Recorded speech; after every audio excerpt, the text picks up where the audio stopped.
네, 국군 기무사령부가 박근혜 전 대통령 탄핵 심판 기각 시 위수령 발령과 계엄령 선포 계획을 검토한 것과 관련해 시민단체인 군인권센터가 어제 기무사 전 현직 관련자를 검찰에 고발했습니다. 문재인 대통령이 촛불 집회 당시 기무사가 계엄령 검토 문건을 작성한 것에 대해 철저한 수사를 지시했는데요. 네, 관련 내용 임태훈 군 인권센터 소장 연결해서 자세한 이야기 나누겠습니다. 네, 소장님 나와 계십니까? 네, 안녕하십니까. 네, 어제 군 인권센터가 기무사 문건 관련자들을 검찰에 고발을 했더라고요. 기무사 관련자는 당연할 테고 당시 전현직 국방부 관계자들까지 올라가는 건지 누구를 어떤 혐의로 고발을 하신 건가요? 예, 일단은 형법상 내란 예비 음모죄로 저희가 고발했고요. 군형법상 군사 반란 예비 음모죄도 있습니다. 그래서 군형법과 형법상 법률을 위반한 것으로 그 조현천 당시 기무사령관과 그리고 현 참모장 문건을 작성한 현 참모장 소광원 소장을 이제 저희가 중앙지검에 고발을 했습니다. 네, 아무래도 엄격한 상명하복의 군 조직 특성상으로 볼 때 이제 기무사 단독으로 작성했다고 보기는 어렵다는 시각이 대부분인데요. 소장님께서는 어떻게 보십니까? 저희도 그렇게 판단하고 있고요. 예. 기무사는 이 문건 이외에도 예비 검색을 준비한 그러한 문건이 있을 것으로 저희는 추정하고 있습니다. 왜냐하면 본연의 목적은 사실상 동향 관찰이기 때문에 정권에 반대하는 야당 인사라든가 시민단체 대표들을 아마 예비 검색 대상 명단에 올려놨을 것이다. 그래서 이 문건을 보시면은 합동수사본부에 대한 부분이 있어요. 기무사령관이 그런 전두환과 같은 직위에 오르고 검찰과 국정원, 경찰을 모두 관장하게 돼 있어서요. 아마 계엄이 선포되면은 예비 검색을 하기 위한 명단이 있을 것이다라고 저희는 판단하고 있고 윗선도 사실은 국방부 장관이라든가 당시 청와대 안보실장 그리고 경호실장까지 모두 이 문제에 개입됐을 개연성이 높고요. 무엇보다도 당시 대통령 권한대행인 한교안 총리 그리고 이 문건이 작성된 무엇보다 큰 배경인 대통령의 입장 그러니까는 탄핵이 인용될 것이라고 생각 안 하고 기각될 것이라는 전제하에 이것이 목적을 달성하기 위해서 대통령이 아마 의중이 반영된 것이라고 저희는 판단하고 있습니다. 네, 기무사가 전투를 하는 곳이 아니고 정보를 수집하는 기관이기 때문에 기무사만 혼자 작성한 건 아닐 것이다라고 말씀해 주셨는데 한편 문재인 대통령이 해외 순방 중에 처음으로 특별 지시를 내렸습니다. 네, 독립수사단을 구성해서 수사를 지시를 했는데요. 이렇게 군 내부 문제와 관련해서 독립수사단이 구성되는 건 처음인데 수사단이 어떻게 꾸려질 거라고 예상을 하시는지요? 우선 비육군 이건 육사를 염두에 두는 것이고요. 또 하나는 그 비기무, 그러니까 기무에서 몸담았던 법무관들은 안 된다라는 것을 뜻하는 겁니다. 그래서 타군인 해군과 공군 법무관들로 구성을 아마 할 것 같고요. 그리고 여기에 이제 헌병도 이제 일부 들어오겠죠. 그리고 또 하나는 저희가 이제 이 민간인이 되신 분들이 있기 때문에 이분들은 이제 민간 검찰에서 이제 수사를 진행해야 됩니다.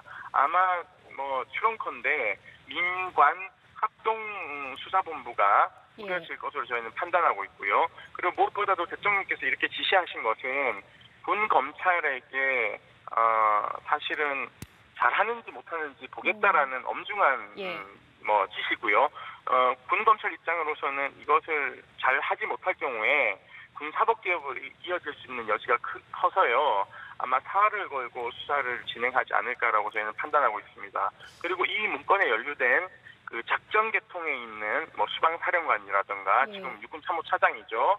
이런 분들, 국방부에서 법무관리관실에서 이 문건을 검토한 법무관들, 광범위하게 지금 이 문건과 이 작전 계획에 포함되어 계신 분들이 굉장히 많습니다. 그렇기 때문에 강제 수사를 통한 좀 조기적인 어떤 선제 수사가 필요하고요. 무엇보다도 이 문건을 작성한 송영원 참모장이 현재 기무에 그대로 존재하고 있습니다. 그래서 증거인멸 우려가 높기 때문에 이분을 타병바로 빨리 방출해야 됩니다. 기무사 안에 두면 안 되고요.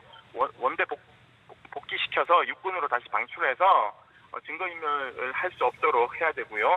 그리고 세월호 사찰한 그 팀들도 사실은 원대 복귀시켜서 방출해야 된다고 저는 보고 있습니다.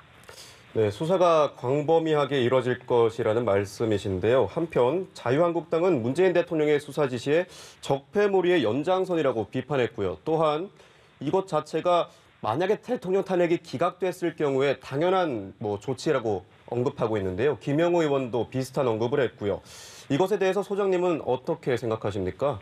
자유당 의원님들께서 굉장히 안타깝게도 본인들도 예비검속 대상자였을 텐데요. 네. 그 당시에 탄핵에 찬성하신 자유당 의원들도 많습니다. 그렇기 때문에 사실은 탄핵이 기각됐을 경우에 야당 정치인들만 예비검속 대상이 될 것이 아니라 사실은 여당 안에서도 박근혜 대통령의 반기를 들었다고 판단되는 의원들도 개헌법에 따라서 다 체포됐을 텐데 네. 저는 자유당 의원들이 왜 이런 발상으로 말씀을 하시는지 모르겠고요. 무엇보다도 자유당 일부의 내각에 참여하신 분들은 이 문건으로부터 자유롭지가 않습니다. 그렇기 때문에 자유당이 현실을 직시하지 못하고 있다. 여전히 본인들이 왜 탄핵당하고 국민들로부터 버림받은지를 전혀 모르시는 것 같아서 참 안타깝습니다. 한편 오늘 더불어민주당 김병기 의원이 공개한 자료에 따르면요. 이명박 정부 당시에 국방부가 계엄 선포 요건을 완화하는 방안을 의욕적으로 추진했던 것으로 확인이 됐습니다. 보수 정부 9년 동안 유사시 병력을 동원하기 위한 논의를 지속해서 해왔다는 사실이 추가로 드러난 건데 독립수사단에서 이 문제도 포함될 것으로 보시나요? 어떻게 보시나요? 예, 일단은 강범위하게 볼 거고요. 왜냐하면 이 문건에 계엄의 주문부서는 합참이고 합참의 계엄을 담당하는 부서가 있습니다. 병력 동원은 군령권을 가진 합참의장의 권한인데 이 문건에서 합참의장과 합참차장, 한미연합 부사령관은 철저하게 배제한다는 문구가 있습니다. 육군 중심으로 병력을 운영하고 그중에서도 신위 부대에 가까운 기계화 사단을 6개를 모두 서울과 전국에 전개하는 방식이기 때문에요. 당시 그 사단의 사단장들이 모두 육사하고 그리고 항상 지난 12.12 군사구태에서도 그런 식으로 이행을 했습니다. 그렇기 때문에 이번에 이 문건은 당시 12.12 반란과 매우 흡사한 문건이다라고 봐도 무방하다고 저희는 판단하고 있습니다. 네, 한편 이번 수사 결과에 따라서 기무사의 존립 자체를 재검토할 가능성도 있을 것 같은데요. 기무사에서도 이제 개혁 의지를 나타냈지만 지금은 의구심을 나타내는 사람들이 적지 않습니다. 기무사의 진정한 개혁 어떻게 해야 된다고 보십니까? 저는 셀프 개혁은 국민들이 받아들일 수 없다라고 판단하고 있고요.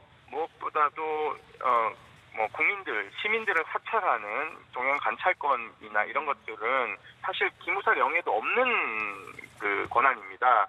그렇기 때문에 민간인을 사찰하거나 군인도 사생활에 해당되는 것, 직무와 관계없는 것을 사찰할 경우에 형사처벌하는 강력한 법을 군형법에 담아야 될 것 같고요. 그리고 무엇보다도 기무사령부를 해체하느냐 아니면은 고강도 개혁을 통해서 해체에 가까운 어떤 구조조정을 할 것인가는 현재 논의를 좀 해봐야 되고요. 국회와 시민사회 그리고 정부 관계자들이 머리를 맞댄다면 TF에서 지금 그걸 하고 있는데요. 그렇다면 아주 완벽하진 않지만 그래도 우리 민주공화국에 걸맞는 어떤 대안이 나올 것이라고 저는 판단하고 있습니다. 예, 알겠습니다. 기무사의 역할에 대해서 충분히 고민할 필요가 있을 것 같습니다. 오늘 말씀 여기까지 듣겠습니다. 지금까지 임태훈 군 인권센터 소장 연결해서 자세한 이야기 나눠봤습니다. 고맙습니다. 고맙습니다. 네, 고맙습니다.